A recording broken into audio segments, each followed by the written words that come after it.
This program contains adult language and situations which may be considered offensive to some viewers and/or children, but more likely their parents.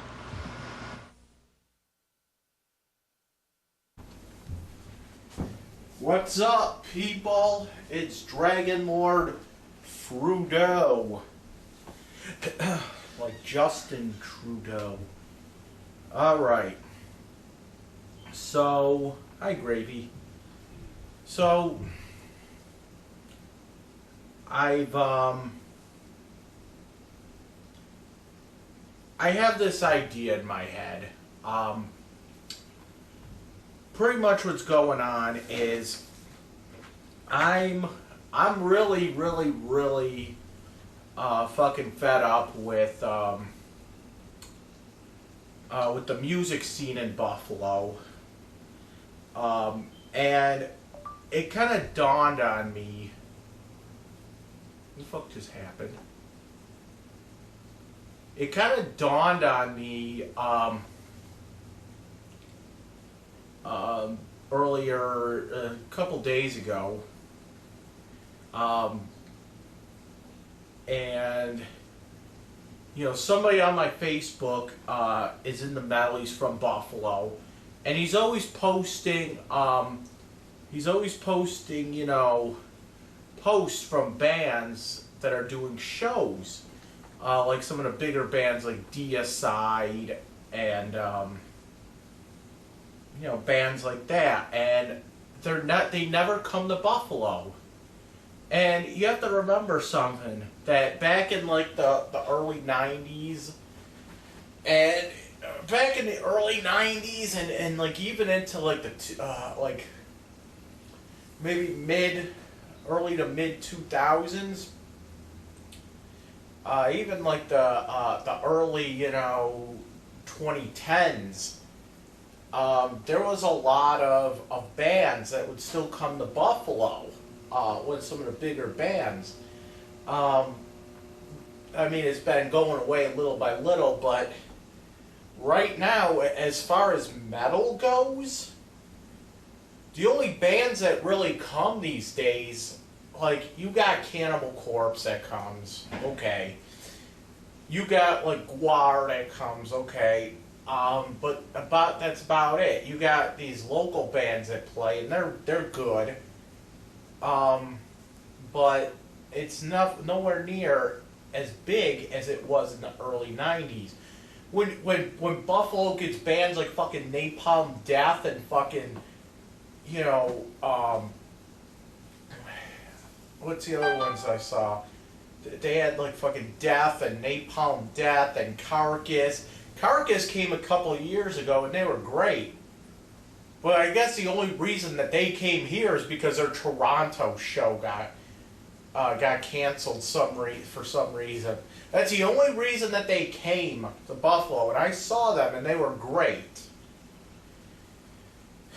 But you gotta think about something here. Why are all these bands skipping Buffalo? And I think I might have the answer here, and it dawned on me. Here's the thing. I think that they're skipping Buffalo because a lot of these bands, hear me out here. I've experienced it, and I feel it to be true.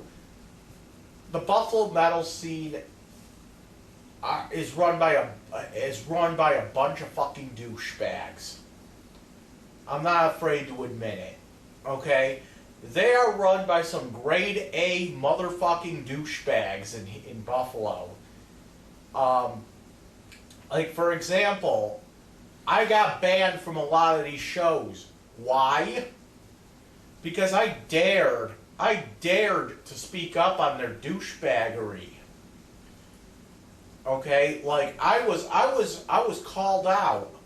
I was called out just so that some idiot that ran one of these music venues can treat me like an asshole.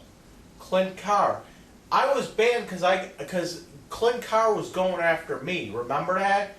Now you can all sit there and say that, well, it was because your rivalry between you and fucking Brian Hewlin and Tony Lorenzo. And wait a second here. Wait a second. Well, let's boil this all down for a second, okay? My rivalry, I honestly have nothing against Brian Hewlin, and I wish I wish that he would, you know, understand this. I wish, but I know he can't comprehend anything that's more than, you know, he can't comprehend anything more than, you know, I'm going to beat you up if I see you on the street. He can't comprehend anything more than just being a complete fucking, you know, tough guy, you know. So let's remember what actually happened here. This was never about just me and Hewlin, or me and fucking Tony Lorenzo, or even me and Pat Pagan, or me and Christina Pagan, or whoever the fuck you want to pit me against this time. This all started because of Clint Carr. Okay? This all started because of Clint Carr. This all started because of me and Clint Carr, I should say. You can deny it all you want, but it's true. It's all about me and Clint Carr. Even to this day.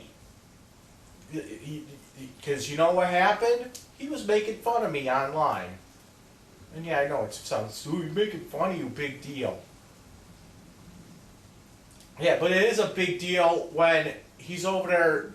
It wasn't, like, I'm going to say it again. It wasn't about him calling me a fucking retard. It wasn't about him calling me Jaffa.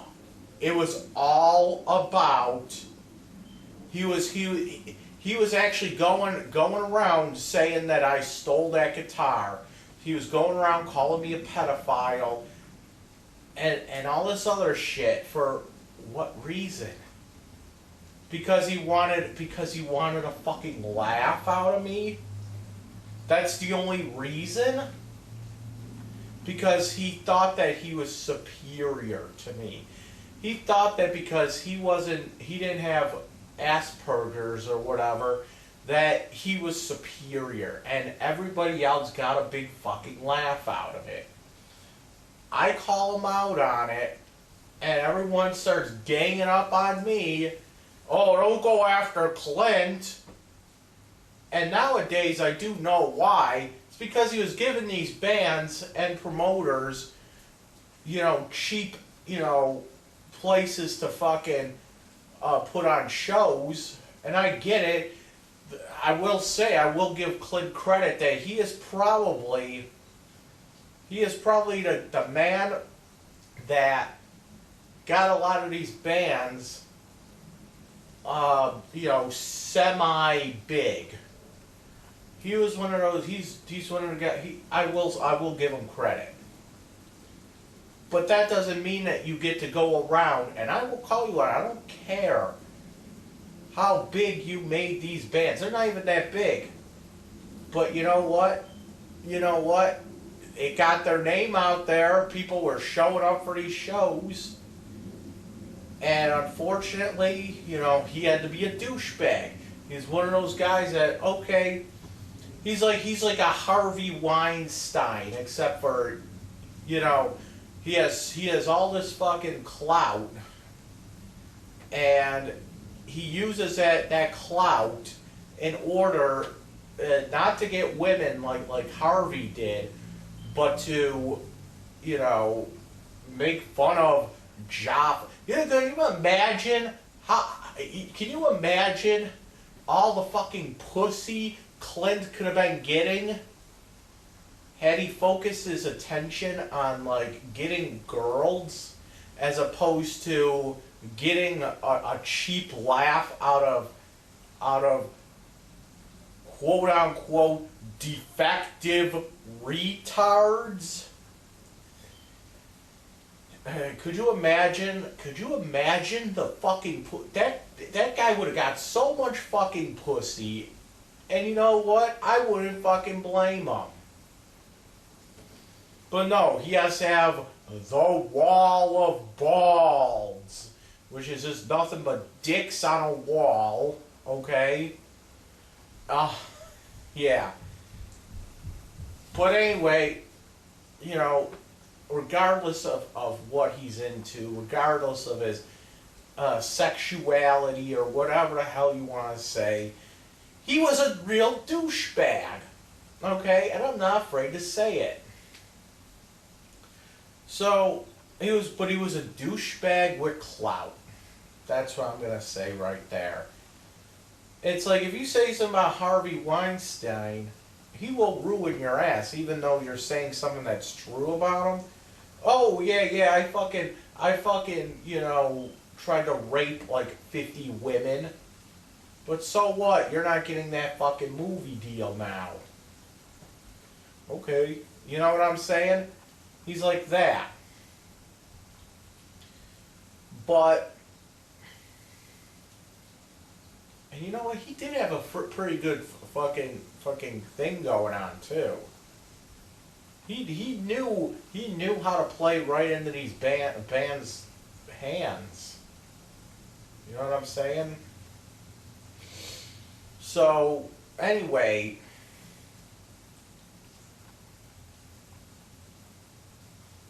Clint comes after me, and then I defend myself, and then everyone backs up Clint. Okay, all I'm doing is I'm defending myself.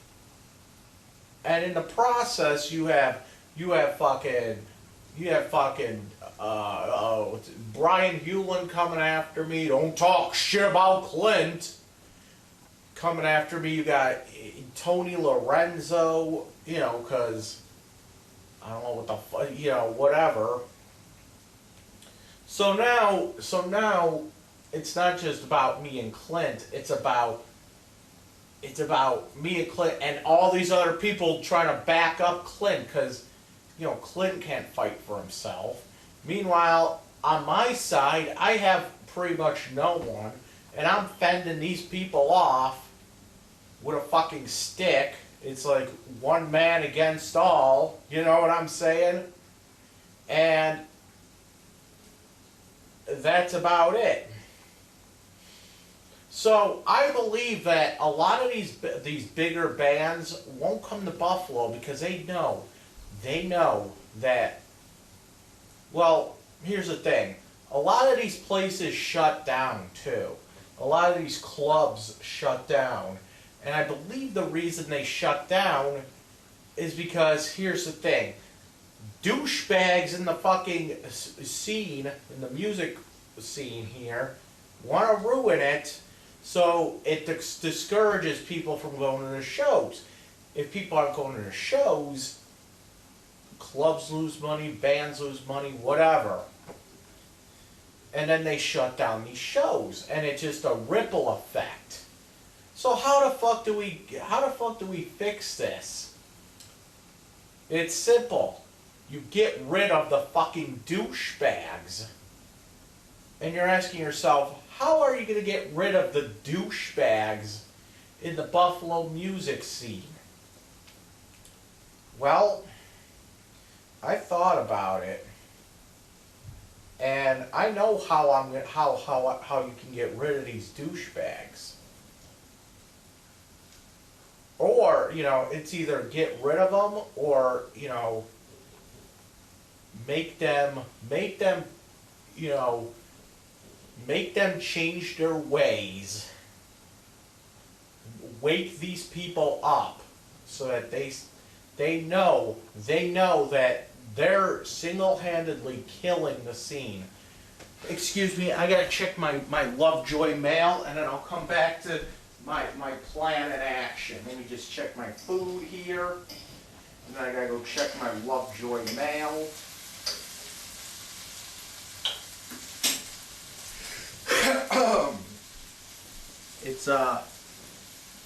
It's Taco Tuesday today at the Constantino residence. So let me just get on my fucking shorts. Let me go outside. It's been a good day today. Nice warm day. Oh, what's this?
Alright, so I got some mail here. One of them looks like my check, which is good. Can't stand it. What is this, my W-2 form? Okay, whatever. Alright. Tax refund sale with the Guitar Factory. Cool, I get a new guitar. What's this thing? Just a fucking. I think this is my card for my tax refund. Is it? I fucking hope so. Oh, here we are. Oh, okay. Here's my. I'll activate this later. But there's my debit card for my tax refund. So here's what I propose. In order to weed out all of the fucking douchebags in the Buffalo music scene here. Now, mind you, that I'll explain it. Okay, so here's the thing. Okay, here's the thing here.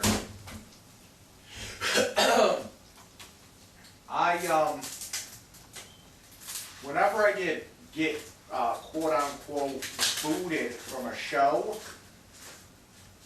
it's I hate when that happens. I hate when I get booted from a show. So what happens is, if they come up to me, they say, "Oh, you need to leave. You're not welcome here," whatever the case may be. So okay, I leave. But it pisses me off when they do that. You know, and kiddies probably understand why. You know, but here's the thing. I have a new strategy for dealing with that, and like it or not, we're gonna implement this strategy the next time I get booted from a metal show. Okay, so here it is. I walk into a bar. I'm ready to fucking pay the cover. People at the door say you're not welcome in here. Okay, whatever. I leave, I go home. Now, I already talked about this before, that I wanted to, you know, every time I get booted from a show, I wanted to steal the band's playing music. Like, so instead of me buying their CD or buying their vinyl record or whatever the case may be, I'll just say, fuck it. I'll go and I'll find their music for free on SoulSeek, or I'll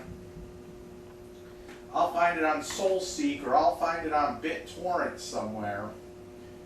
And you better believe that I'm stealing their fucking music off the internet. Now, how does this work?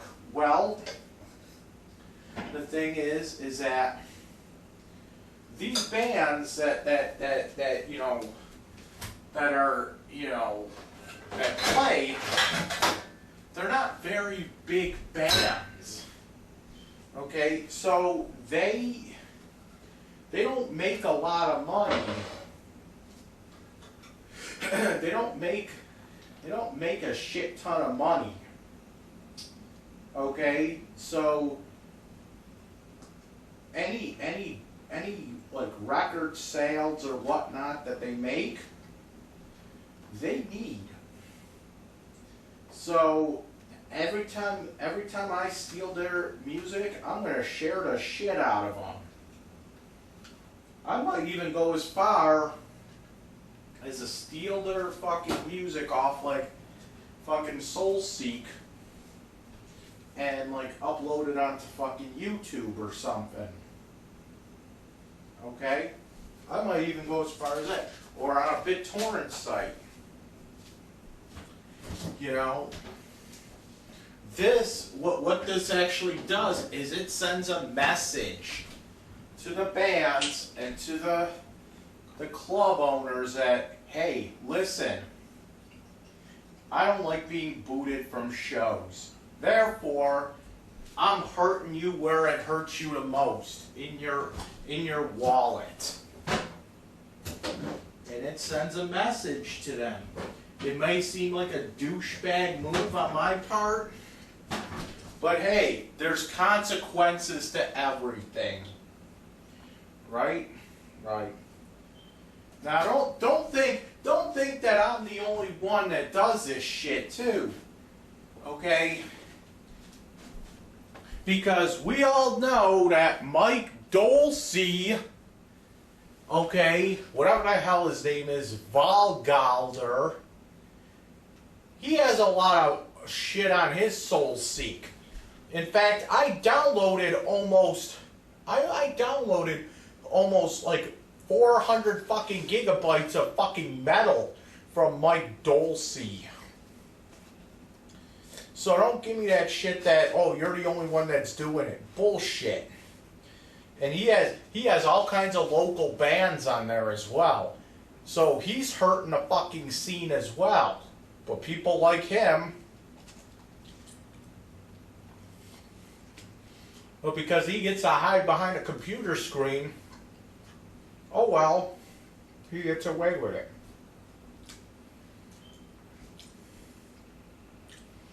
But here's the thing. You hurt him with every time, and you gotta make it known too that I'm stealing this music as a way to get back at the bands. The bands will get pissed, and eventually they're gonna get tired of, you know, being ripped off, and they're gonna say, listen, the only way we're gonna stop getting ripped off is if this guy is let back in.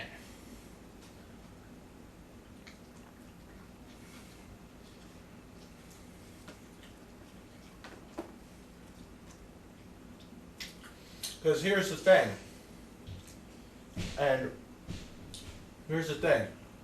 These clubs cannot legally, well they could, but these clubs aren't gonna deny. They're not gonna they're not gonna call the police on me just because I show up. Okay? I show up, they tell me I have to leave. If I leave peacefully, they're not gonna call the police on me. If they say you need to leave, I leave. They can't just hold me in a back room somewhere and be like, you wait here. Why? Just wait here, and then the police show up. Then I'll just say, listen, could have just told me to leave. I would have left. But besides, a lot of these clubs try not to get police involved anyway and shit, because they're doing illegal shit behind closed doors anyway. That's why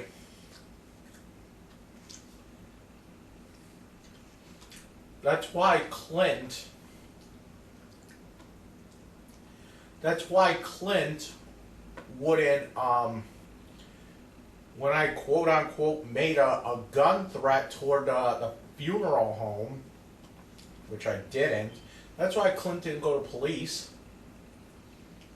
Because he knew that what he was doing, running that funeral home, running that music venue, was illegal.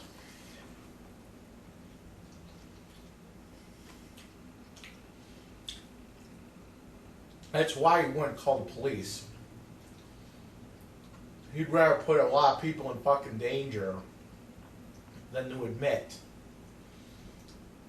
that he was fucking wrong.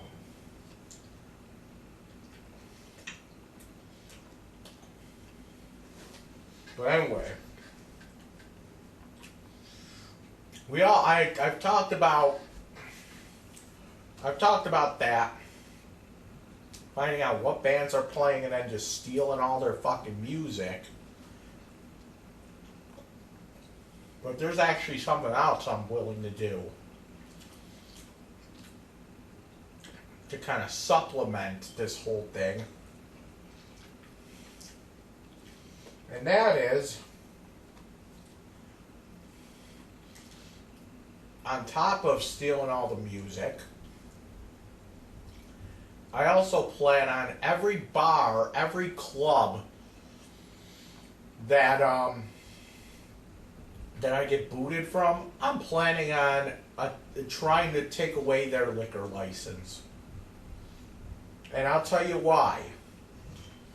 This isn't just, it's gone beyond just, just me getting banned. Here's the thing. Here's the way I see it. These bars and clubs are discriminating against me for having Asperger's syndrome. Okay? Now, and you can say what the fuck you want, but remember, in the end, if you boil it all down, it's all happened because of Clint. It's all happened because of Clint and because he hates autistic people. Okay? So therefore, anytime I'm getting booted from a club,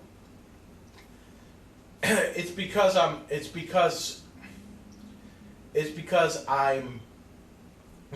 being discriminated against.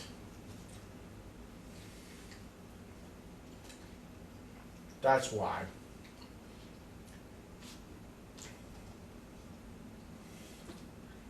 Pretty much like, hey, Clint doesn't like you, I don't like you. You can't be here. And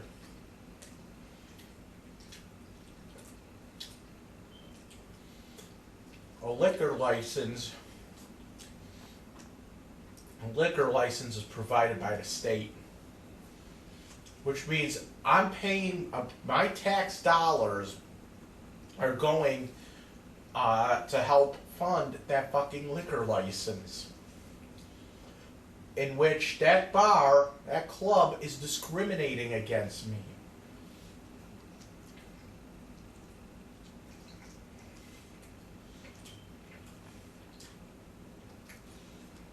If you're gonna use the state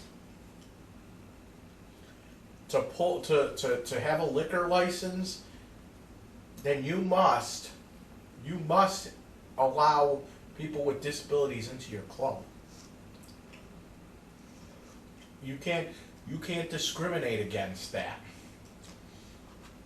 Now, if somebody's getting rowdy, then yes, for all intents and purposes, you need to fucking boot them. But until I start getting fucking rowdy with people, you can't fucking boot me. It is actually illegal to boot me. Not illegal, but it's now a civil matter. It's not a criminal matter, which means that if I decide to try to get one of these bars' liquor licenses revoked, they have to do it in a civil way. You know, it's actually worse to have a civil matter against you because, well, here's the thing. At least if it's a criminal matter, you can get the free fucking attorney and everything else. Having these bars' liquor licenses revoked will send a message to these bars. They will say, "Don't fuck with me."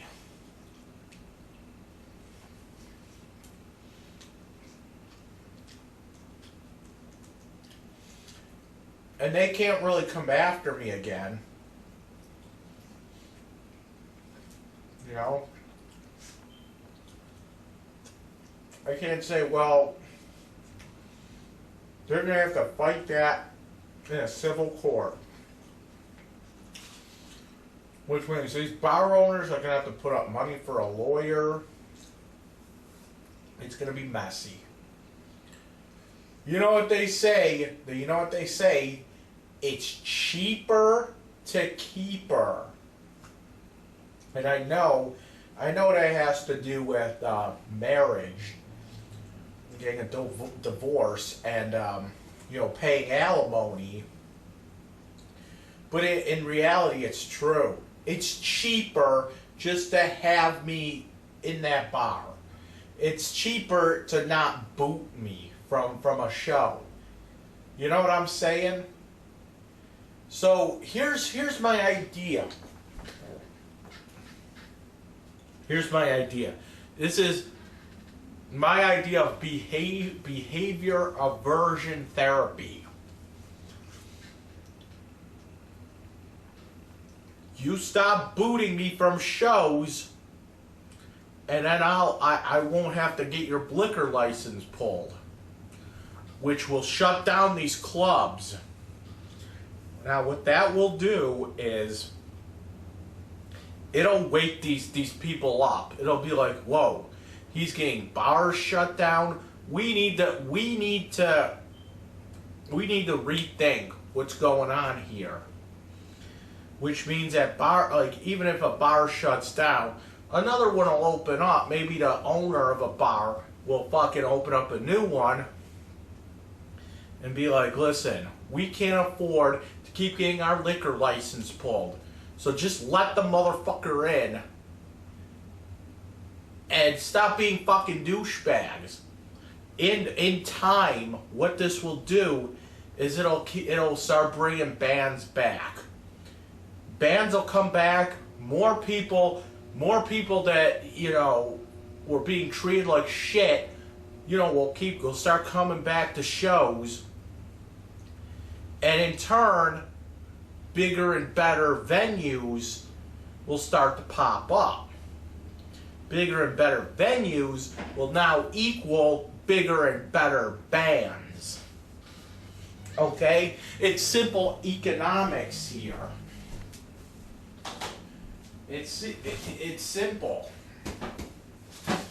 Bigger and better bands will mean that some of these smaller local bands will get more exposure, because either the smaller bands will these are all fucking moldy. What the fuck? That sucks. Hold on. How many are these are fucking moldy? I just got these fucking corn taco shells and they're all moldy already. But I got them from the fucking food pantry, that's why. So I gotta find the ones that aren't fucking moldy. Moldy. I'm just gonna throw those out. Not all of them are moldy though. Like this one's okay. Yeah, pretty much all these are okay. You gotta just look at the ones that don't have a fucking, they don't have green all over them. Okay, so anyway, bigger and better bands mean that these little bands get more exposure, whether it's through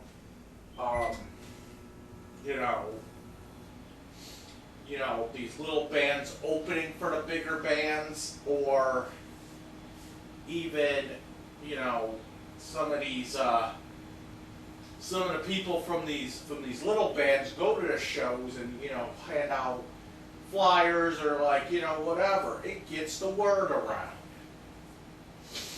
So I think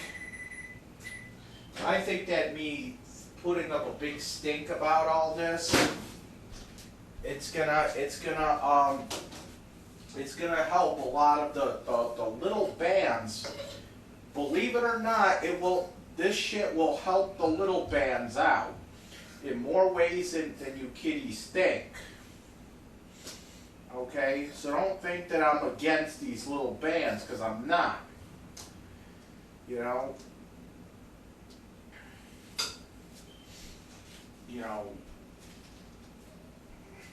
Don't think I'm against these little fucking bands, because I'm not. It is what it is.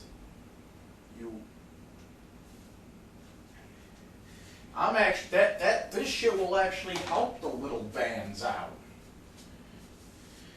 Like I said, either by opening for the bigger bands, or like people like Erickson Murray. He goes to a lot of these shows, so he can go to these shows with the bigger bands, and maybe Kane's not playing that night, but Erickson will be there, and Erickson can hand out fucking flyers for the next Kane show somewhere else at a later day. He can sell somebody some CDs or something. You can go up to people and be like, "Hey, I'm in a band called Kane." He can go and meet the fucking band, the big band, and give them a fucking CD. I gave one of the guys from Cannibal Corpse my CD. It was fucking awesome. My band's CD.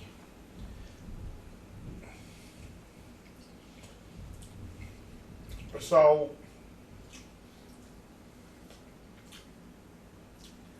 I'm telling you, and I'm not saying this because I want to go to shows.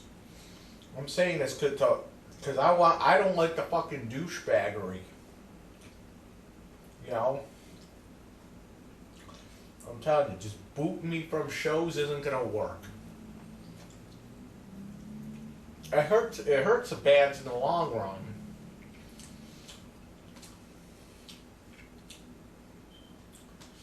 Because how many times... Actually, you know what? You know how much you want to bet that some of these bands, these bigger bands that come around, Do you think some of these bands look at my videos and say, listen, this guy thinks that the Buffalo scene is a bunch of douchebags. We don't want to play in a city full of fucking douchebags. Where this club owner is gonna fucking boot this guy because of a stupid fucking rivalry between him and this other douchebag.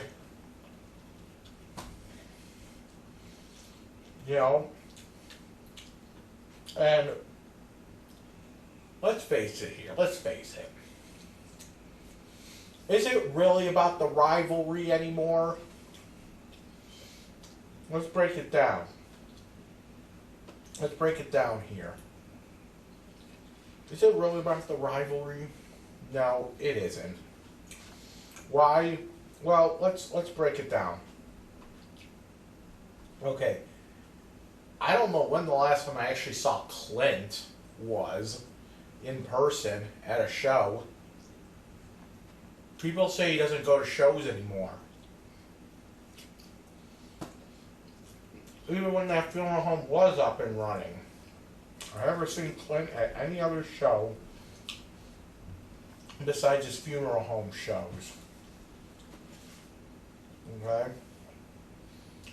So, it's not about Clint. It's not about the rivalry with Clint anymore, because Clint doesn't go to shows. And it's not about, it can't be about Hewlin either. Because like I said about Hewlin,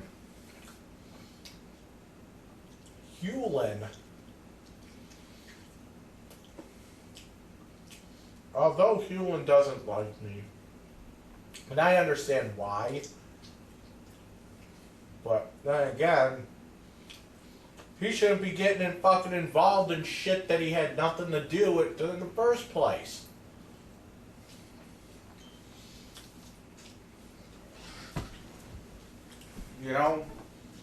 So with Hewlin, you can't say this is about Hewlin and what Hewlin thinks. You can't say that. Why? Because like I said before, his kids to me are life insurance policy. Okay? His kids are life insurance to me. And what do I mean by that? And I know it's a shitty thing to say, but what the fuck do I mean by that?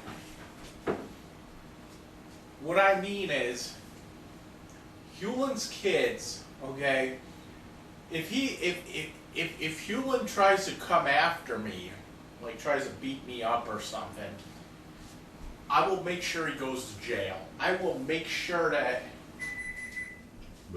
everything that happens, I will try to get the fullest extent of the law to come down hard. And if don't even fucking try to. If there was a fucking venue, I don't know of any venues, but if there was any venues in the town of Cheektowaga, okay, believe me, I know fucking Dick Griffin over in Cheektowaga, Detective Terry Griffin. I know him well. And I will make sure that Detective Terry Griffin comes in and shuts that place down. If there was a place in Cheektowaga, Terry Griffin is the guy that I will go to. To settle any kind of legal shit. If I need to get someone arrested in Cheektowaga, Terry fucking Griffin. You can see him on my fucking wall. He's awesome. Okay? Man, I'm gonna say that. I don't care if he had me arrested. I don't care if he was the guy that arrested me. He's a good man. I don't care. I'm not gonna hold it against him. But I got like all this fucking cheese from English cheddar with Italian truffles. Yeah. It's okay cheese. It has a weird taste though. But anyway, if oh shit.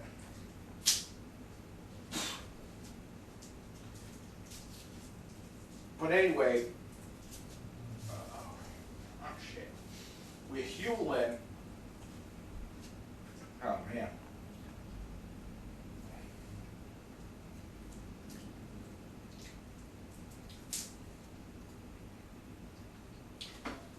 With Hewlin, like I said, I know it sounds kind of nasty when I say it, but it really isn't.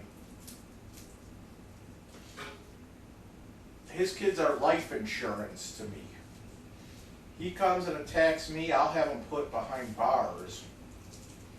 I'll have him locked up so fucking quick. And I will make sure he sits there and rots. I will make sure that he went through what I went through with the protected party. No fucking bail. He's not allowed to get any bail. So he's gonna have to sit there and get forensics done. I'm gonna make sure of this.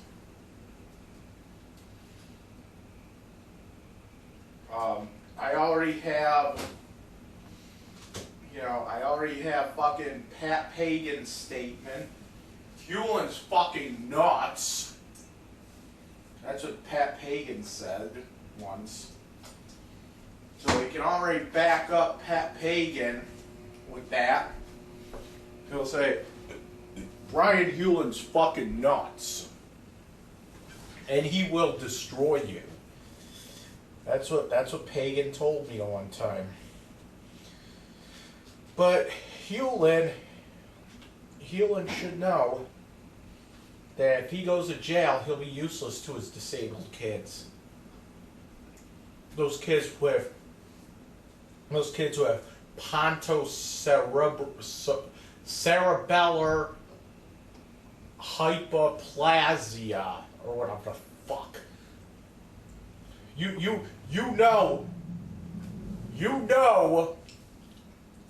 that Hewlin. You know that Hewlin didn't. You know that he didn't come up with that. You know that he had some doctor or something give him that one because he's too dumb to even understand what that means.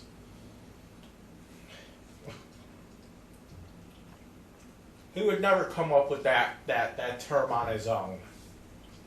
So he must have heard that from somewhere.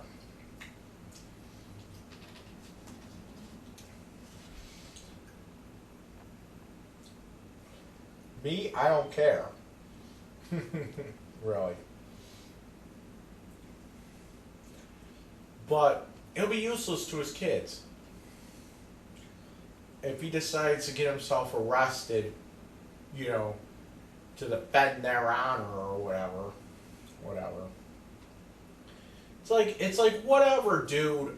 You're gonna hold a grudge for like 5 fucking years.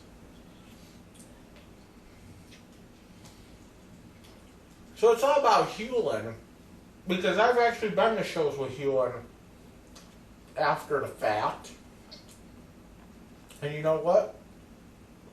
He doesn't bother me. He knows better. He knows better than to bother me at shows. He knows a lot. He knows better than to bother me at shows. It's not about Tony Lorenzo either. Tony Lorenzo's dead. But I made up with him he forgave me before he died. It was like the Christmas, like right before he died. So like his last Christmas or something. He said, you know what? Because it's Christmas, I'll forgive you. And he actually heard me out and said, listen, I said, he actually understood what I was doing. He was like, yeah, I understand what was going on now. Honestly, this whole thing with this music bullshit has been blown out of proportion, really.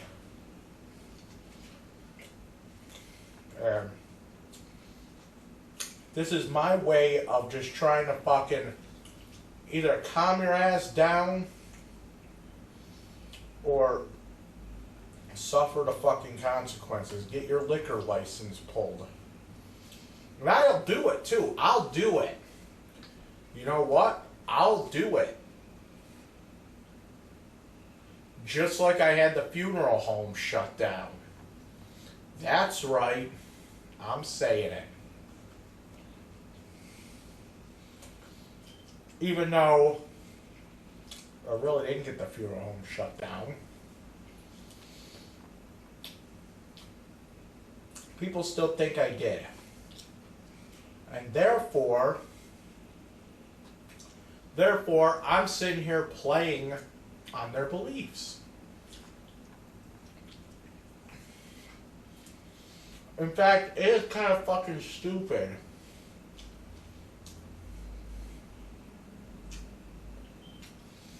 I think it's kind of stupid that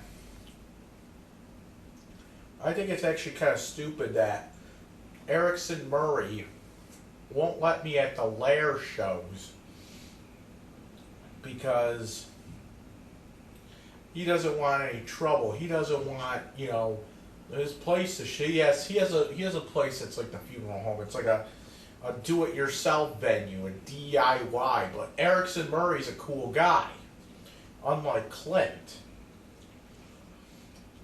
He's like a cool Clint, pretty much.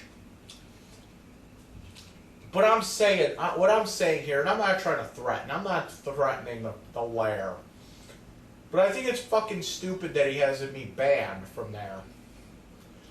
Even though I do understand why, because, listen, if I really wanted to, I can go after the fucking Lair as well. Just putting that out there. I have no intentions to, but if I really wanted to, I could.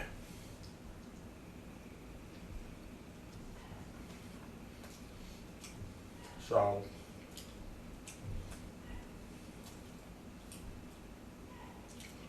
Erickson, I'm going to say this once, I'm going to say it only once. Continue being a cool guy. Okay? That's all I'm going to say.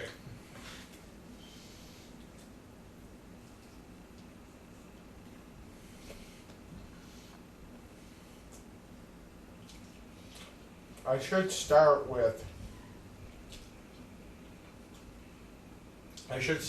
places like the Rock and Buffalo and Stamps.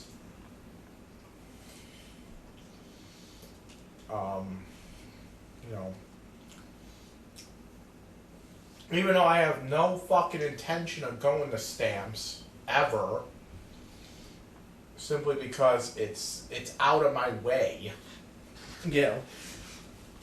Which is so hard to get to and from that place that it just, there's no purpose of me even going to Stamps. The only way I would even get to and from there is like taking a cab or something. It's like going to that, what's that place that they used to have shows at? The Moose Lodge in North Tonawanda. Whatever happened to that place? That place was awesome. It was called the North Tonawanda Moose Lodge.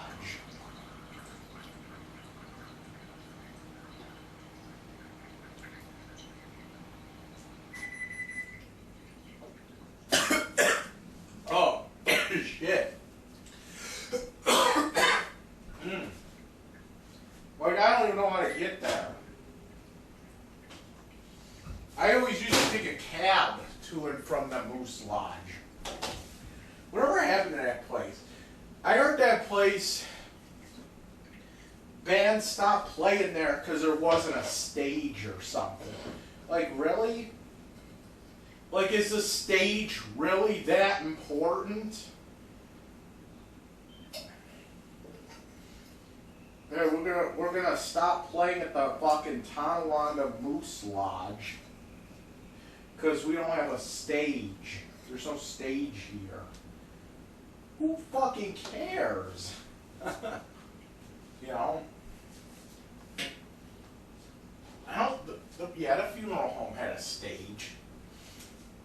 All it is just a raised fucking platform, really. I mean, is the stage really that much of a deal breaker? I don't fucking know. But anyway, since people like to accuse me of having the funeral home shut down, I say I'm going to play around with their fears and their beliefs and say, just like I got the funeral home shut down, I will have a lot of these other places shut down as well. See, I feel like I'm like some mega villain or something, and I'm really not, you know. I feel like people view me as like this fucking super villain or something, and I'm really not. I'm just a guy that just wants to be accepted by whatever I want to be accepted by. And you know, I'm just a guy that wants to go and listen to fucking live music. And that basic right is being taken away from me because of something that happened. Oh, Jesus Christ. Now this is like 7 years now. Right? No, 6 years. It has now been 6 years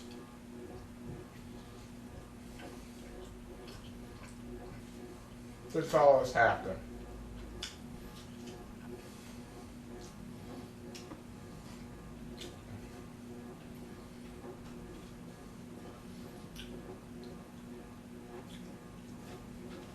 The other reason I want to, you know, do all this is because I have a feeling that a lot of the people that are banning me, for example, this Greg Burt guy, who the fuck is he? I don't fucking know him. He looks like a fucking weirdo. I thought I seen him yesterday at fucking, I think I saw him yesterday at fucking Lloyd's Taco on Hurdle.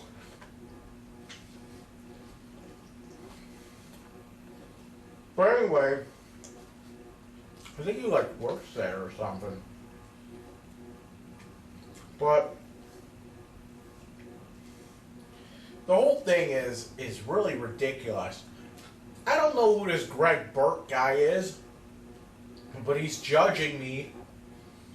He's judging the fuck out of me. He's like, oh, I don't want you here. Why not? I don't fucking know you. I never saw you in my fucking life. And now you're fucking judging me. It really is. It really is. The people that even go to these shows anymore, the people that went to these shows when this all happened, don't even go to these shows half the time anymore.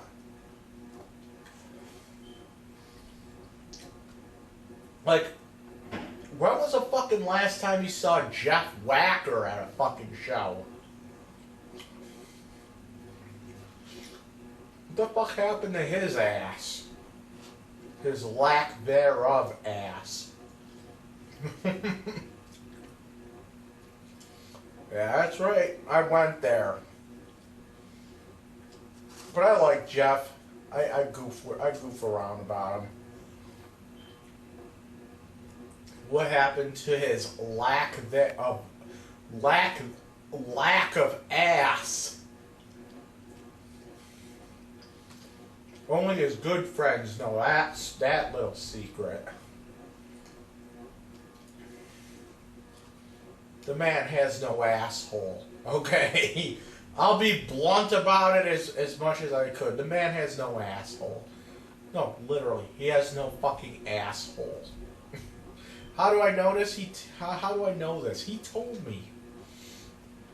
His asshole is sealed up like a fucking Barbie doll.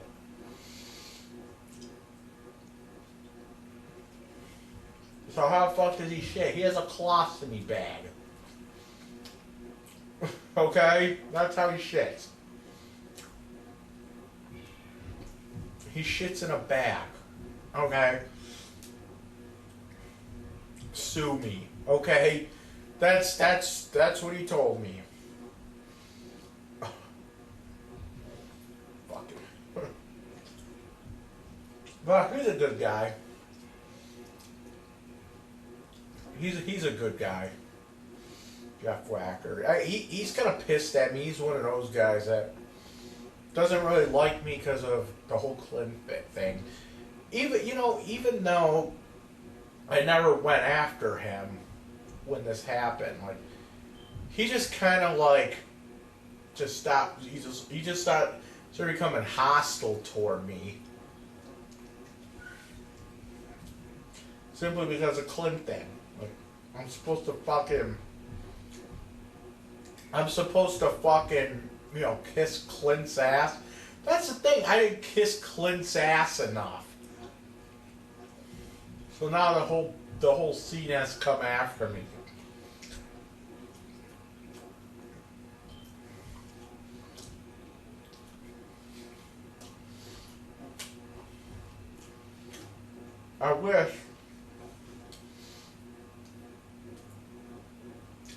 I wish people would see Clint for what he is.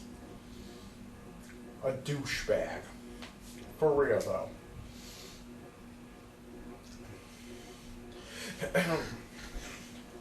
People are like, we don't care about Clint. And I'm like, oh, really?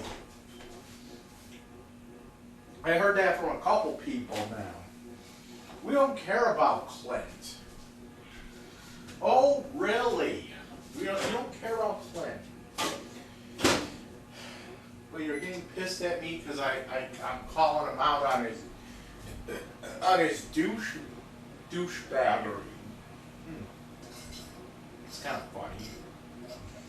You don't care about Clint, but you do.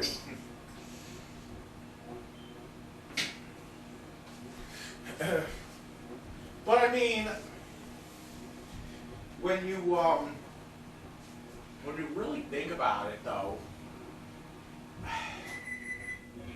that's why I was banned from these shows. It was because I called Clint out on his douchebaggery. I called him out. He made some ridiculous claims about me. People believed the claims. They started going after me. I had to defend myself. And, it got way out of control really quick. Like the shit where, oh yeah, he's saying I'm going to bring guns to the fucking funeral home. Really? People believe that. And people didn't even care that Clint didn't even get the police involved. I begged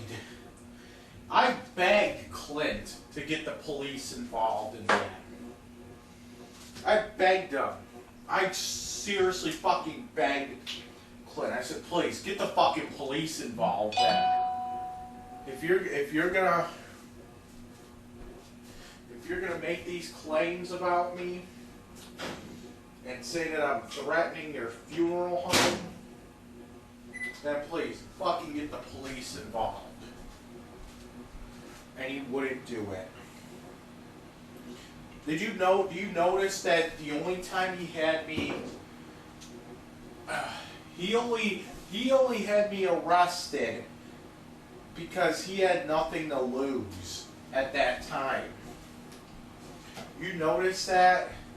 His funeral home was already gone. It already got shut down by police. So it wasn't like he had anything really to lose by getting the police involved. Maybe if the funeral home was still around, then maybe he wouldn't have called the police on me. But ever since once that funeral home got shut down by the police, that's when he decided to go to the police over me.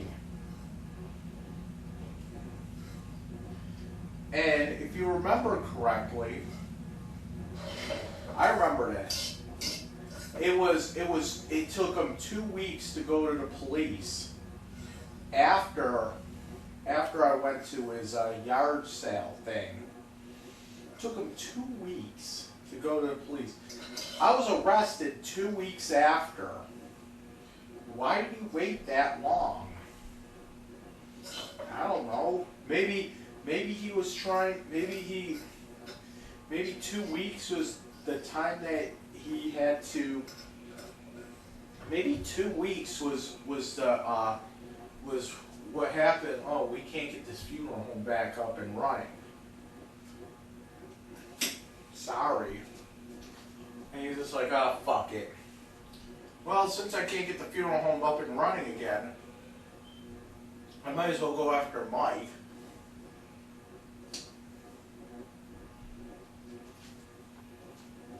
Right?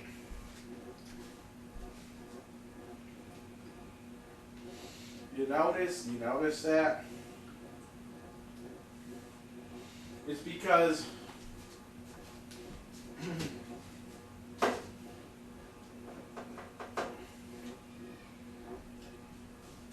he was doing something illegal. He was doing something illegal at that house. All right, what he was allowing drugs to be done in the house. And you can't convince me otherwise, because I witnessed drugs use being done.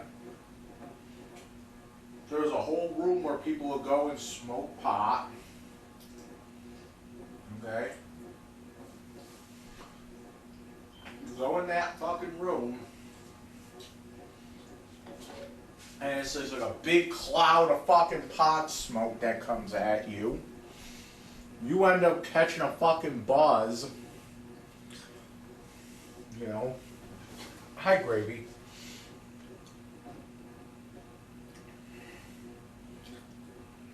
But anyway, that's the reason Clint wouldn't go to the police at first. You know that whole thing where, oh, he's making gun threats toward my funeral home. I'll tell you why. I knew it all along.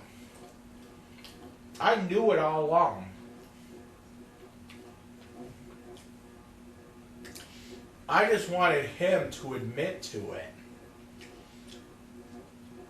That's why Clint didn't ever go to police when I made gun threats.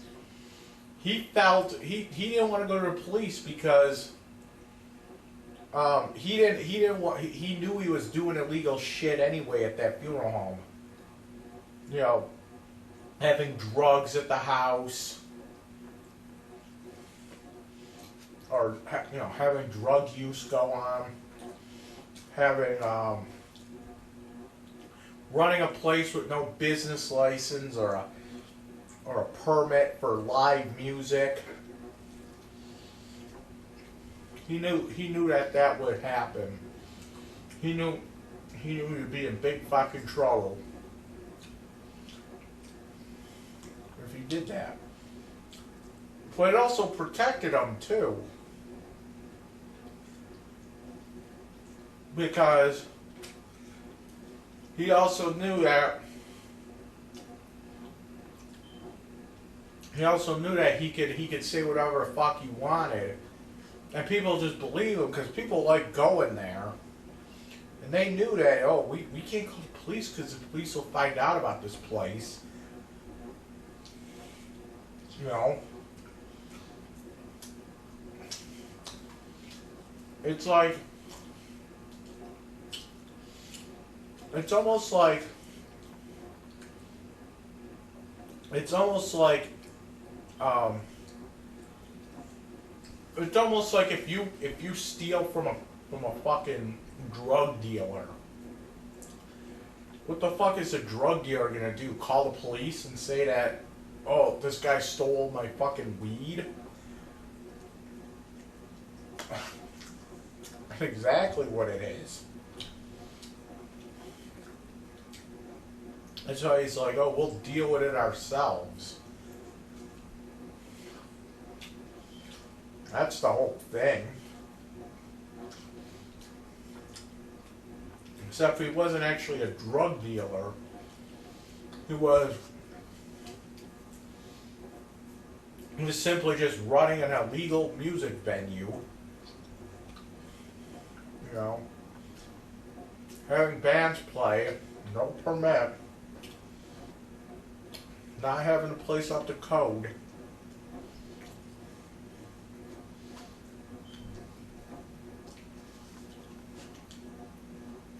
Yeah. So I want to get off topic here. So I actually I looked at an apartment today. It was on Elmwood. And I'll be honest, it wasn't for me. Here's what happened. So, it was at 340 Elmwood Avenue. Okay, it was almost like, what the fuck is that street? It was almost like near the Just Pizza and the 7-Eleven thing over there.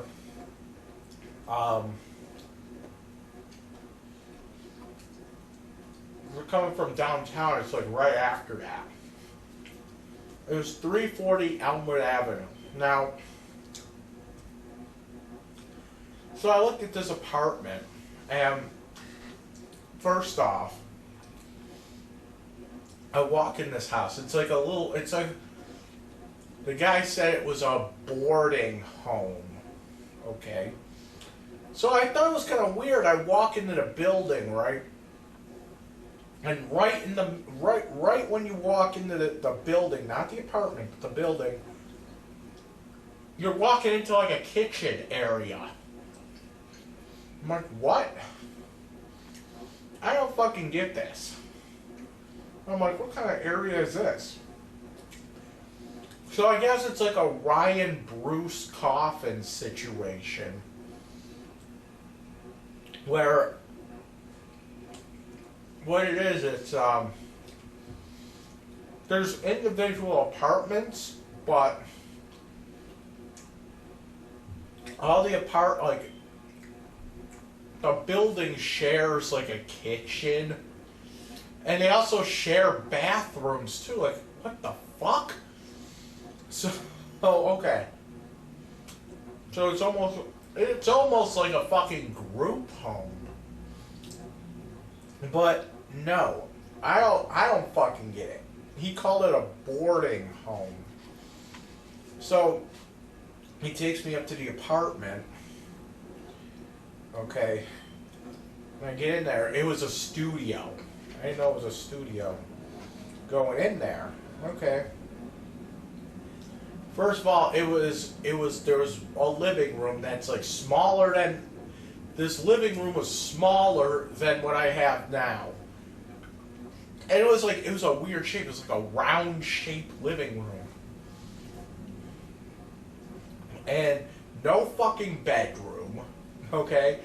The bathroom was just literally,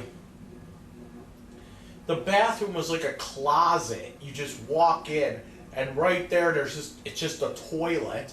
There's no shower.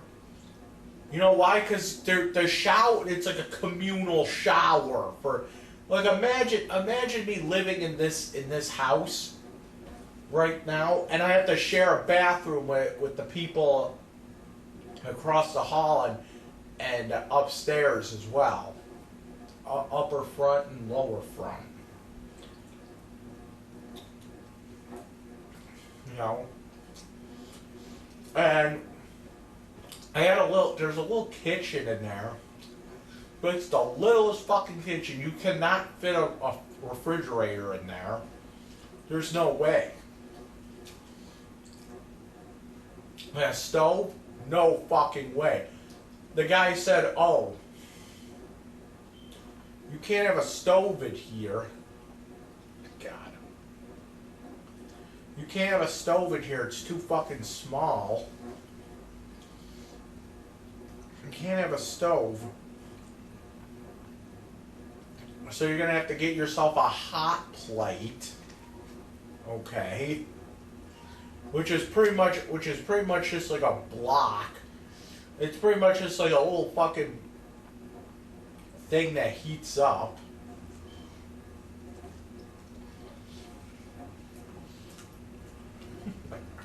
God. And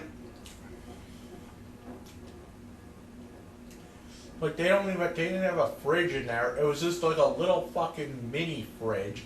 It wasn't even a mini fridge. It was a tiny fucking fridge. You could probably store like a bottle of pop in there. Like, seriously.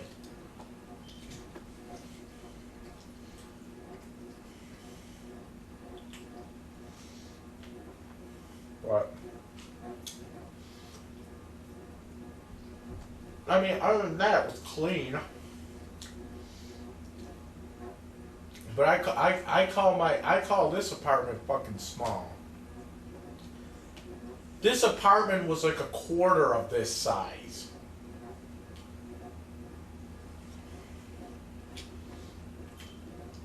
Okay? Like, seriously though. The living room was fucking small as hell. Okay, it was small as fuck. So, and there was no bedroom. So in order to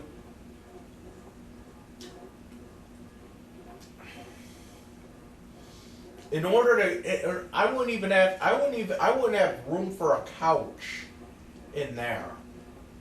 I wouldn't have room for a couch or a bed. Where the fuck would I put the bed though? I'd probably have to use like my bed as like something I lay on, or you know, something that I you know, sit on all the time. Because there's no way I could fit a couch and my bed in there. They would both have to be like in the living room.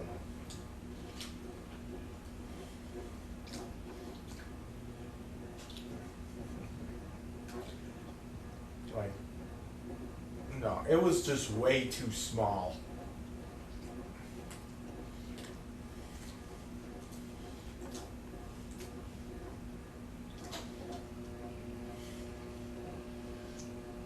And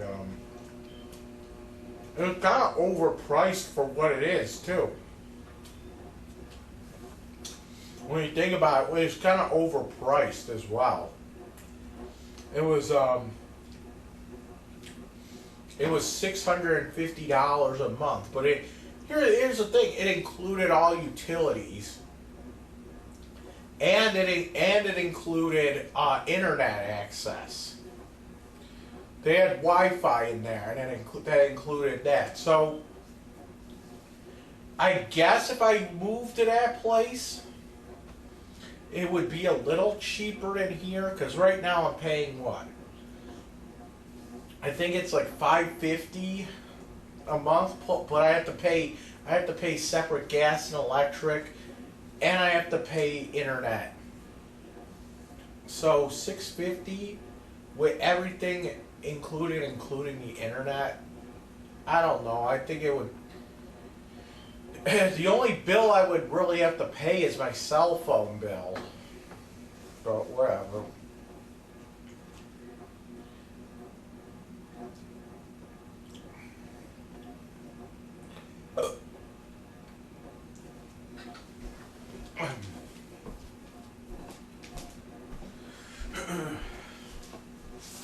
Besides, you know, I think I'd rather just have my own internet, to be honest, instead of sharing it with a bunch of other people. Because I don't like the fact that you can like get on the Wi-Fi and shit. Like right now, my Wi-Fi is password protected to the max. You know, like it's completely locked down. Because I don't want people to you know, if you got access to the Wi-Fi here, people can go on your fucking computer and change your shit around. I actually had that happen once. Hold on. When I was living out in Delaware. Yeah, I had that fucking happen once. Like I had Wi-Fi. And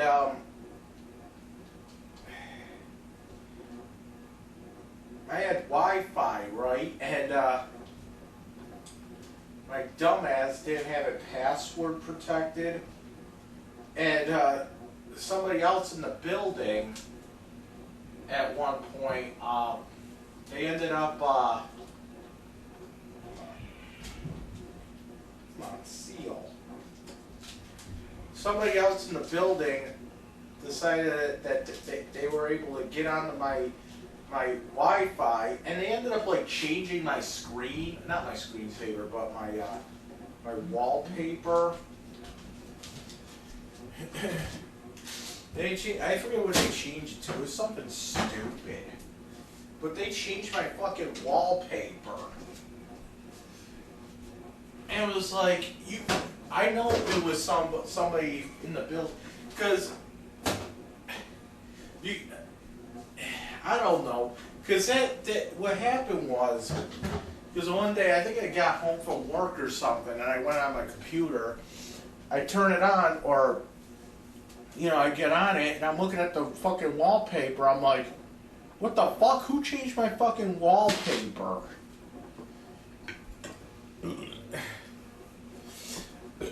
I'm like, that's fucking weird. My fucking wallpaper got changed. Somebody was fucking around with me. So ever since then, I just started, you know, if I only use Wi-Fi, like for like my tablet. Like anything else, I just hook it up to regular Ethernet, and then that's about it. And then like for anything that's Wi-Fi anyway,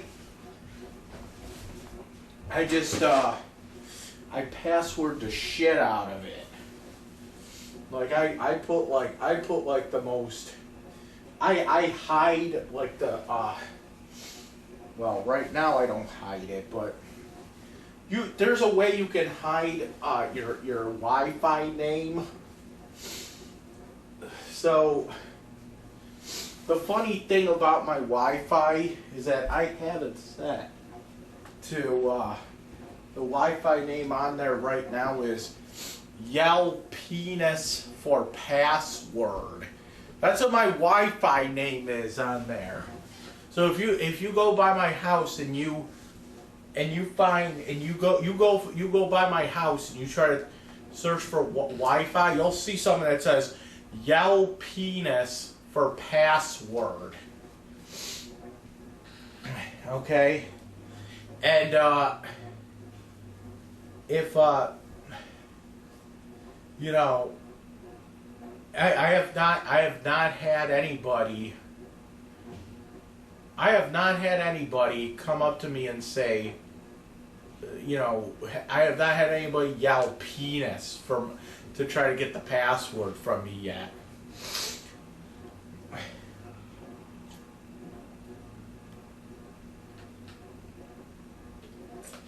It's fucking funny. I'm waiting for that day to show up. I'm waiting for that day to show up where somebody actually goes, penis!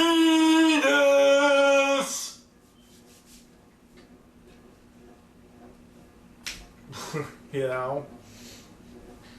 So I declined the apartment. It wasn't for me. I like to have my privacy. Plus, I wanted a little bit bigger. They would have let me have gravy, though. They said they would allow me to have gravy. So that's good. More places should let pets in.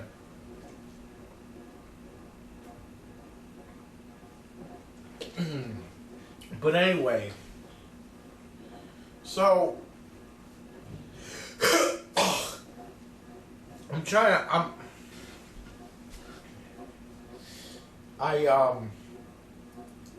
So like I said, I kind of got down to the bottom of this, and with whoever's sending me money in the mail, the woman showed up a couple days ago, and like the last time that happened, she put it in my mailbox, right? And I was like, okay, what the fuck is it? And I kind of figured out that she put it in there, like she didn't like mail it or anything. She actually came down here and put it in my mail. I didn't know who the fuck was putting that in my mailbox. I'm like, okay. So I thought it was a little fucking weird. It really is, to be honest. But I'll be honest, it is a little fucking weird, but whatever. Somebody wants to show their appreciation, let them. Right? But,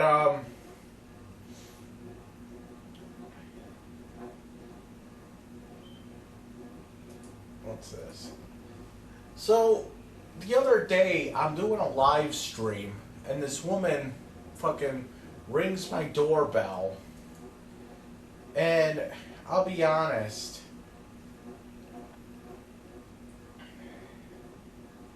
at first I thought it was like the police. I was like, oh shit, what the fuck did I do now, you know? Because, to be honest, nobody ever, what's this?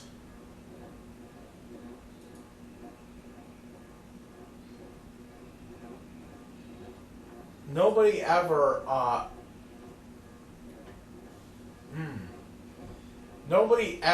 you know,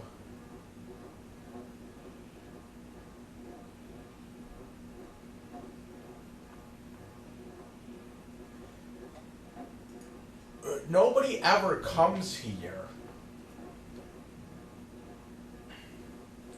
Nobody ever really comes here, and what the fuck? Oh, I can't watch it. Some guy's like cutting up his foot or something. But anyway, nobody ever really comes here. Like, okay, so Eugene comes here once in a while. But I know when people are coming for the most part.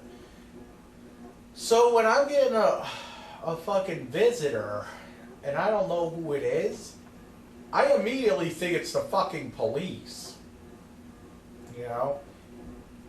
And, yeah, I get a paranoid. Whatever.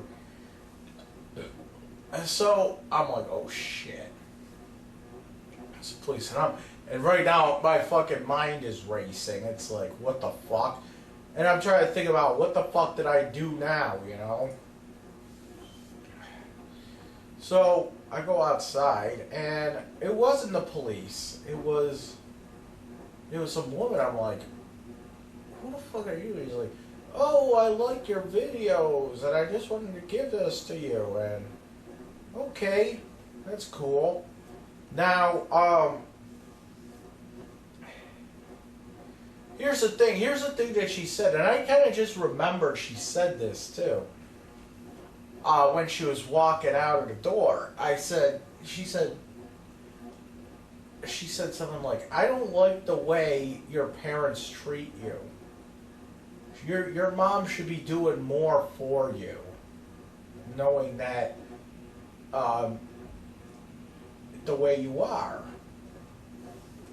And I thought about that, and she wrote that somewhere on this letter too. She wrote this to me. Let's see here. Where is it? I think first sentence. I think it's terrible your mom and dad don't help you out when they know you don't have much money. And I'd like to address that. And to be honest, I kind of agree to a point. Now, my parents, okay. My parents do actually help me. Or I should rephrase that. My parents would help me. But I really choose not to let them help me. And why I choose that, it's because, first off, it's because I don't like it. They'll help me, they'll give me money, but it's like my dad would give me $20 during the summer to cut his grass. Every time I cut his grass, he'd give me like $20. That helped me out a lot. But the thing is that my parents would help me, but I don't let them. And the reason I don't let them help me is because even though they're helping me, give me money and shit, they're also not very positive people. Like they'll give me money, but then they'll turn around and say something like they'll say something really, really rude or negative or something like that. And or my mom. The one thing I fucking hate is when my mom tells lies. Like, I cannot stand that shit. I cannot stand when my mom tells lies. And my mom's like, well, you tell lies all the time. And I just gotta think about it and say, well, I guess you're right. But there's a difference. There's a real difference. I know saying that is kind of like a cop-out, but hear me out. I tell lies. Like, what do you mean by I tell lies? Well, there was a couple times where I stole money from them. And I don't just steal money just to fucking steal because I'm a kleptomaniac, as people call me. I steal as a way as like punishment. Like if somebody fucking piss me off, I steal from them. Like my parents, like they piss me off sometimes. So every time I've stolen something, it's always something that they've done that I try to like get back at them for. Okay, so I like sometimes I'll get caught and I'll say, "Oh, did you steal from us?" And I'll say no, or something like that. That's like the only time I really lie. Okay, is like when I try to get out of a fucking situation like that. Like I stole half an ounce of weed from my parents once. And that was just because the one day I did ask them if they had pot and if I can have some. And they said, oh, we don't have any pot. I actually asked my parents if they could give me some pot. Whatever. So they said they didn't have any. They said I wasn't going to get any. You know, whatever. So what did I do? I found their fucking pot and I took it. Should serve them right for fucking lying to me. You know, the least they could have done was say, yeah, we have some pot. You're not getting any. And I'd be like, okay, whatever. But the fact that they sat there and lied through their teeth and say, we don't have any pot, when you have a fucking half an ounce in the fucking thing upstairs. Don't lie to me, okay? That's all I'm asking, really. You know, I'll lie about shit to get me out of trouble. But then they'll lie about stupid fucking shit. Like, not even like to the point where I'm like, why would you even fucking lie about that? Like, I remember there was one time where oh, what was it? Oh, yeah. I had a fucking job interview at Tops in South Buffalo. And the whole thing was that, oh, the king of the cops, my cop cousin was going to get me a job at that Tops.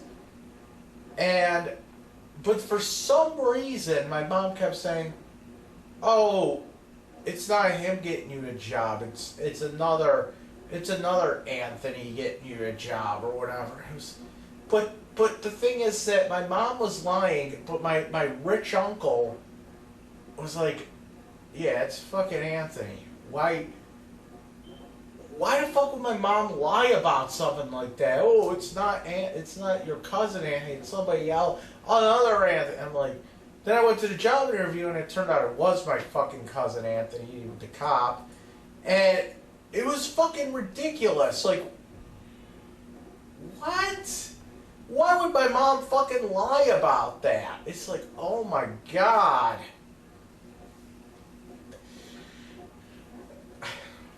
And as it turned out, my mom said that she had to lie about it because she thought I was mad at my cousin for something. I'm like, what? What? What the fuck? I wasn't mad at him. I never was mad at him. To be honest, I'm not really close with him. So it's not like he pissed me off or anything. Like, he's my cousin. He's a fucking cop. What else can I say, you know? But it's not like he pissed me off or anything. So it was like, my mom was like, oh, we thought that if you knew it was your cousin Anthony trying to get you a job, you wouldn't take it because you're mad at Anthony. I'm like, first of all, I'm not mad at him. I don't even know where the fuck that came from. Why would I be mad at him? He did nothing to me. What? Why the fuck would I be mad at him? Like, whatever. So it's like shit like that, or like, oh, your rich uncle saw you at the fucking Chinese buffet. Oh, really? Oh, really? I didn't see him. Well, he was sitting in the corner, and he didn't say a word to you. You didn't even notice him. I'm like, and my mom was saying it like I should have been ashamed of myself. Like I should have been ashamed. Like you didn't even notice your uncle sitting there. I'm like, what? And as it turned out, my uncle wasn't even at the Chinese buffet. No, what happened was my mom made that up. Well, what happened was my uncle. I was actually, yeah, I was at the Chinese buffet, but my uncle said he wasn't there. What happened was my uncle said that he saw me, like outside the Dollar Tree, on Harlem and Mineral Springs, and he was going in a Chinese buffet. So what actually happened was, and I remember what happened. I remember that day too. I went to the Chinese buffet. Okay, I walked there. Yeah, I walked from my apartment to the Chinese buffet. I walked from like Bailey and William Street. I walk everywhere. I walked from the Bailey and William area to Harlem and Mineral Springs. All the way out in West Seneca I walked. Okay, I went to the Chinese buffet. I ate at the Chinese buffet. And got out of their Chinese buffet. I walked to the Dollar Tree over there. And I bought that fucking fly swatter. Because I was getting those fucking beetles in the house. I just saw another one of those beetles today. Like on the fucking door. What it is we get this fucking house, we get these fucking, they kind of look like cockroaches, okay, but they're not. But these things, they're kind of slow. Like cockroaches, like when you disturb them, they'll fucking, they're just real fast. Cockroaches are fucking fast as shit. They will run, and they will run fucking fast. They're fucking fast motherfuckers, cockroaches. And the thing is that we get these fucking beetles. I don't know what the fuck they are. But they're like little beetles that are like, that they're always on the side of the house here. Like right outside the window here. Like when it becomes warmer. Like I found one today on the fucking door. They're all over the fucking place. They just hang out on the fucking side of the house here. I looked into them. They're called box elder bugs. Okay. And they fucking look like cockroaches, okay? They look like that cockroaches, but they're not. Okay? They're not. They're not cockroaches, okay? So we don't got cockroaches here. We got box elder bugs. But they hang out on the side of the house here. And they just sit there they're all stiff. But what it is they actually come from the trees around here. They come from the trees, and they end up just like hanging out on the side of the house. And a lot of times, like during the warmer months, they come in the house. And it's like, okay, whatever. And they don't even really do much. Like they don't fucking bite or anything like that. They'll just find one around, you know. But they're not really harmful to people. I mean, but they like a lot. It's like one of those things where like you'll pick up this paper and you'll find one running around. You know, it's like that. Or I'll find one on the fucking TV or something like that. Like I'll be playing a video game. I'll be like, there's a fucking bug right on the TV. It's annoying. But I mean, that's what it is. They're called box elder bugs, and they're not like disgusting. They're just like they'll shock you, not shock you, but they'll startle you. But they don't bite or anything. They're just there, really. And I bought a fly swatter for that, for when they come around, and I've been using it, and that's what I've been using for like since then. So I went to the Dollar Tree to buy the fly swatter, and I guess I was like standing outside looking at my phone or something, and my rich uncle was going to the fucking buffet. My rich uncle was going to the buffet, and he saw me outside the Dollar Tree. So the Dollar Tree is like a couple doors down from the buffet, and that's where he saw me. He didn't actually see me at the buffet, but he went and he told my mom that he saw me at the Dollar Tree out over there, and I was just like, my mom ended up like taking that and saying, "Oh, your uncle saw you at the fucking buffet." Now, here's the thing now. What if I wasn't at that buffet?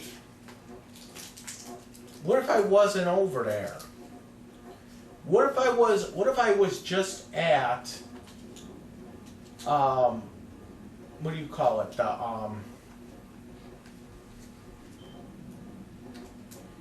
What if I was just at the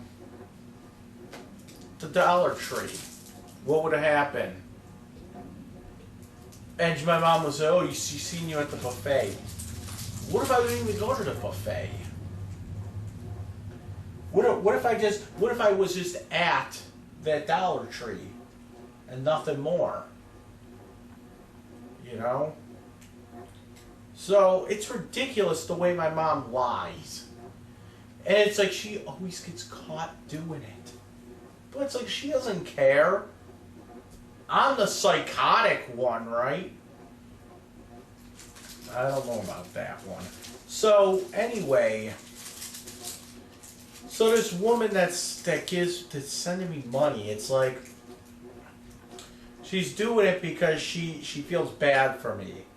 Now I know my mom watches these videos, and I know my mom's not gonna approve. I know my mom's sitting there like fucking getting all pissed off because I'm taking money from pretty much a stranger. But think about it this way. Somebody gives me something, I'm gonna take it. Okay, the first time, especially the first time I saw it, I go in my mailbox. I don't know what the fucking thing. There's a fucking envelope in my mailbox.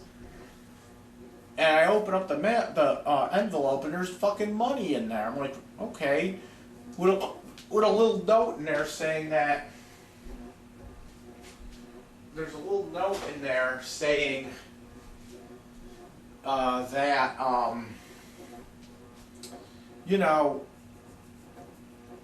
that I like your videos and whatnot. Here's some money. I could see the moral thing about, oh yeah, well, she's coming to my door and giving it. But what should I do? What should I do if she's just putting it in my mailbox? You guys are what? Here's the thing. Let's ask the rich uncle what he would do. Imagine what would happen if my rich uncle opened up his mailbox and found an envelope. It just said Mark on it.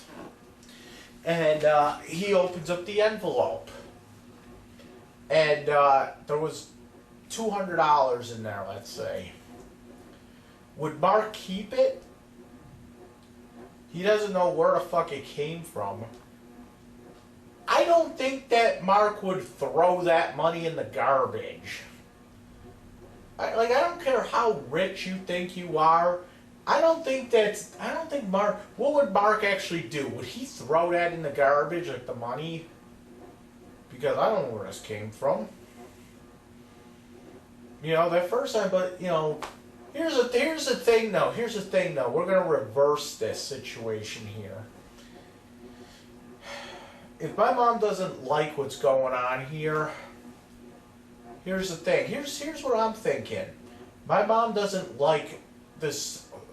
She probably does. I don't know her fucking view on it, but I'm pretty sure she doesn't like the fact that I'm taking money from somebody. Okay, understandable. However,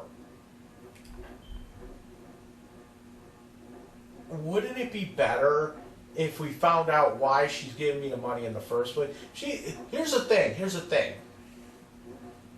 She's saying it's because my mom doesn't treat me right. So, wouldn't that make sense if my mom didn't like somebody giving me money? Wouldn't it make more sense to, just start fucking treating me right? You know what I'm saying? Like,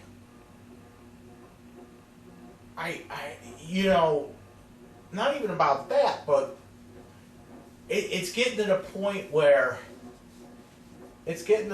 where my mom is slowly but surely, my mom's being exposed as a fucking liar and a fucking, she's drama, okay? And slowly she's being exposed as somebody that does drama like that and lies.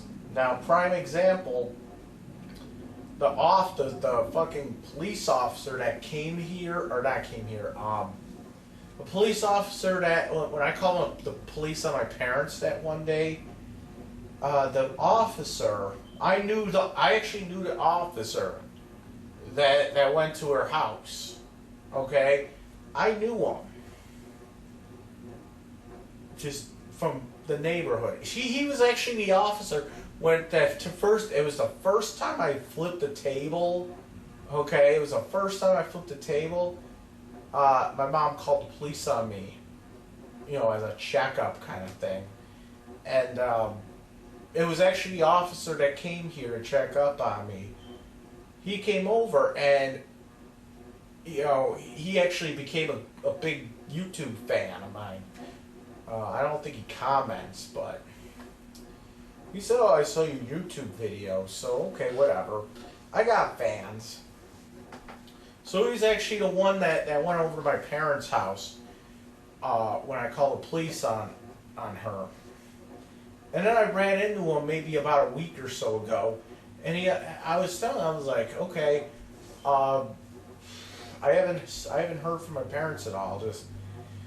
I'm like, I told the police, I was like, listen, I wouldn't even mind it if they called me. It's not about them calling me. I told them, I was like, listen, if there's not really a restraining order against me and my parents, It's just that the judge recommended that I stay away from people, places, and things that trigger me. You know what I'm saying? So it's not about any of it. It's not about there is no real restraining order. It's just that the judge ordered that I stay away from people and places and things that trigger me. And I can leave that up to my own discretion, really. So that's what I kind of do nowadays. Like, if I don't like something, I'll stay away. If I don't like someone, I'll stay away.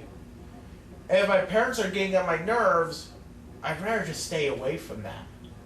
Because it's so much better. But here's the thing. I wouldn't mind having a relationship with my parents if it meant that they'd agree not to fucking trigger me and all this other shit. Same thing with my rich uncle. Okay, if the rich uncle just would shut his fucking mouth for a second and listen to people instead of be like, what's this girl's name? I'll take care of her, or whatever the fuck he said. Or, the lying thing fucking gets on my damn nerves. Every little thing, the whole lying thing gets on my fucking nerves. I can't fucking take the lying. That's the one thing I cannot stand. Lies. And if one day my parents call me up out of the blue and say, "Listen, I know we've been fucking pains in your ass." They've never done that before. They've never come out and just said, "Listen, we've been a pain in your ass. We want to change that." But no. Everything that they say. It's always about trying to get the upper hand. It's always about trying to, make yourself all big and bad. It's all about pointing a finger at someone else.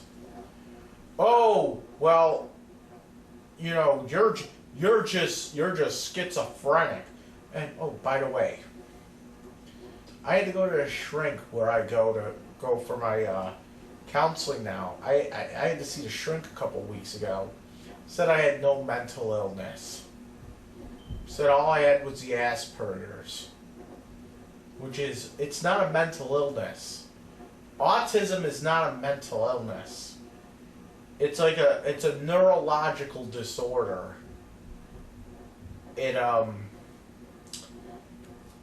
How the fuck do I explain this? It's not like having depression. It's not like having bipolar or schizophrenia like that. It's more of a way of processing, information processing and whatnot. It's just the way that I've heard it from other people. Most people's brain, the way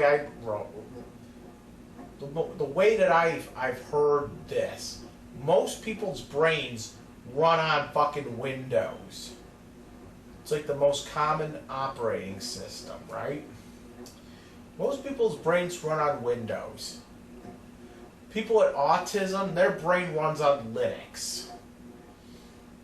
Okay? Windows and Linux. It's two different ways of... it's two very, very different, but two very, very valid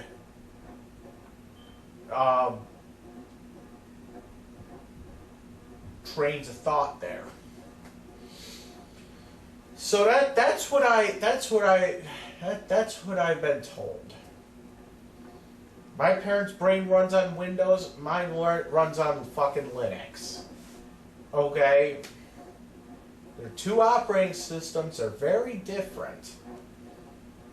But not one of them is correct over the other one. You know what I'm saying? It's just a different way of thinking. So it's not really a mental illness. It's I don't have schizophrenia. I don't have bipolar or all that other shit. That's what I was told. Anyway,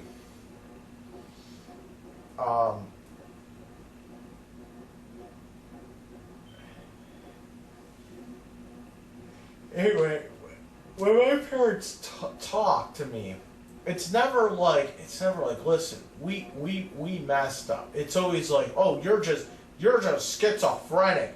You're the one that's bipolar. And I can't even take it when they talk like that, because first of all, it's not true. I can get you a fucking shrink to tell you this right now. It's not fucking true. And second,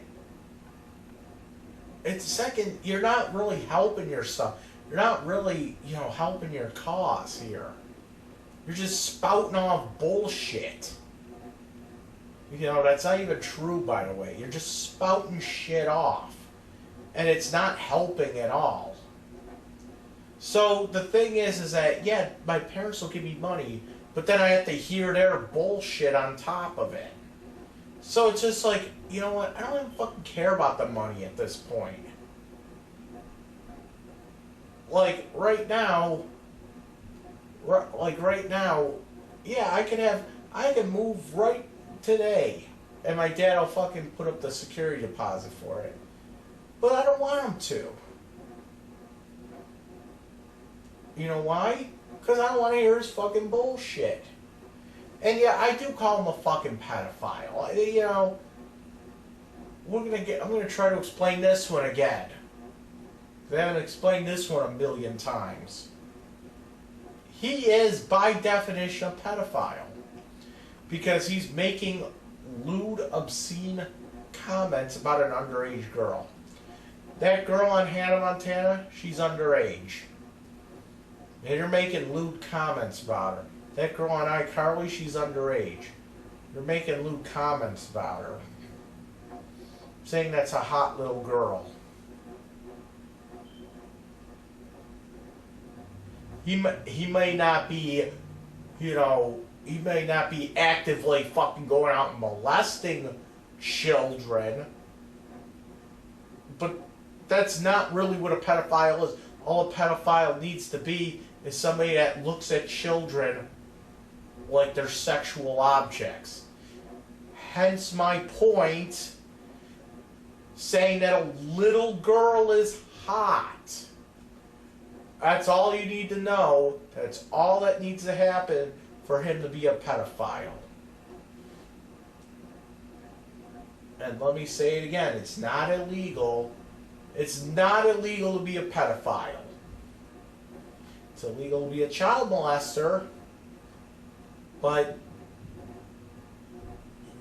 it's not illegal to be a pedophile. You can say what the fuck you want. It's called free speech. You can say that little girl's a fucking... You can say that, you can take it a bit further. You can say, I want to fuck that little 5-year-old pussy. I want to come inside that fucking little girl's pussy. I want to be the first for her. A fucking 2-year-old. You can say that. You won't get in trouble. You'll be looked at like a fucking weirdo, though. I'll tell you that much. But no, they're not going to come and arrest you for that.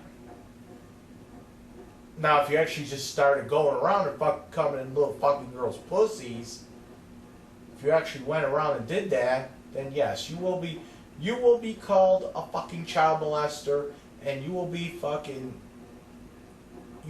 fucking cum in your fucking asshole. in jail by a big black guy. Okay. That is what they call pedophilia. That is what they call. That's not even pedophilia anymore. That's child molester shit. A pedophile, like, okay, whatever. Oh, whatever. I'm guilty of that shit sometimes too. I'll even be honest. Yeah, I've looked at fucking 15-year-old girls, you know, in the past, and said, oh, that's all these little fucking teenage whores running around or something like that. I've said that. I'm guilty. You know what? I'm a pedophile too. How's that sound? There, you want me to be fucking, you know, I don't molest children, no, I've never done that. I don't molest children, I don't look at child pornography. Not my thing.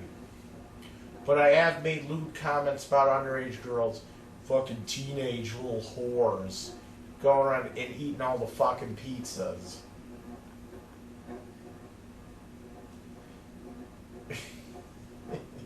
You know what I'm saying? But, you know, that's what happens.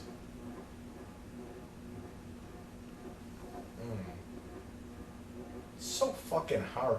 You know, it's so fucking hard to get an apartment. I don't know. It's about that time I gotta start looking again. It's really fucking hard to get an apartment. I'll tell you that right now. Like, you have to be fucking lucky as shit. Like, here's the thing, though. Here's the thing. Like, I don't understand it. I don't understand how this works. So, like, people that I know, they could just get a fucking apartment. Like, oh, we need to be out at this time? Okay, sure. They find a fucking apartment within a week. Me, it takes me fucking a year to find a new place to live. So the same thing with fucking jobs. I haven't worked since fucking November, and I've been trying to get a job since then. Okay, I've been trying to get a fucking job since November. It's not gonna happen. It's not gonna happen. It takes me at least like 6 months to find a new fucking job. Because people won't hire me while I'm in Lovejoy. I don't know what the fucking problem is. I don't think it's necessarily about the racism, to be honest. I think it's more just like, oh, you don't live in a great area, not like a dangerous. But you don't live in like, how do I say this? You don't really live in a centralized location. We want somebody that lives, closer to downtown. We want somebody that can get here, and because that's what they always say. That's what they always say. How are you going to get here on a bus? They say, I'm going to get here on a bus. Well, it's going to be this amount of time. Then they don't hire me because, well, we think it's too much for you. You know what I'm saying? Like, a lot of places will do that shit. Well, they'll be like, we can't hire you because you live too far. Or you live in a weird area. Like that. And I've actually had to turn down jobs because of that, too. Myself. I had to turn down jobs. I had to quit jobs because I don't think I would have been able to get out there the way they wanted me to. And you know what? That job is they are still fucking hiring. A fucking year later, they're still fucking hiring. I keep seeing them on job sites. That place, that fucking data entry job. It's a good job, but they can't keep people for more than like 2 days, because they realize that it's such a good job. So then they're like so pumped to get on board with it that they end up just they can't even work it because they just want some quick cash, but they don't have they can't get out there because of the bus. That's the thing. And this place, a city group, that's what it's called. They make you work. It's not about getting out there, really. It's about the weird fucking hours they make you work. Like, they make you work from like noon to 10 or something. And it's like, you have to work a fucking weekend. And you're going out to some remote suburb. And it just doesn't work out like that. It's really fucking weird. And, I couldn't even fucking do it, really. Just because of, the fucking remoteness aspect of it. So, that was a problem. Getting out to that place. But yeah, I mean, I think people don't like to hire from Lovejoy simply because they don't feel like I think what it is a lot of employers feel like they're inconveniencing people that are taking the bus. They're like, okay, you're taking a bus. I don't think this is right for you because you're going to be coming all the way out here on a fucking bus. It's an inconvenience to you. That's the way some employers think. Now, whether or not they have some hidden agenda or they have, some kind of whatever is something else to be desired. But you know what? They're still saying, listen, they're still acting you're inconveniencing. We're inconveniencing you by coming out all this way. Isn't there a job like this in fucking Buffalo? Isn't there a place closer to you? It's like it's not about the fucking location, really. I mean, if I'm applying for a job, then yes, I could get out there, and I don't think that should be held against me. This is Dragonlordfrodo, and I approve this message. Thanks in advance for watching this.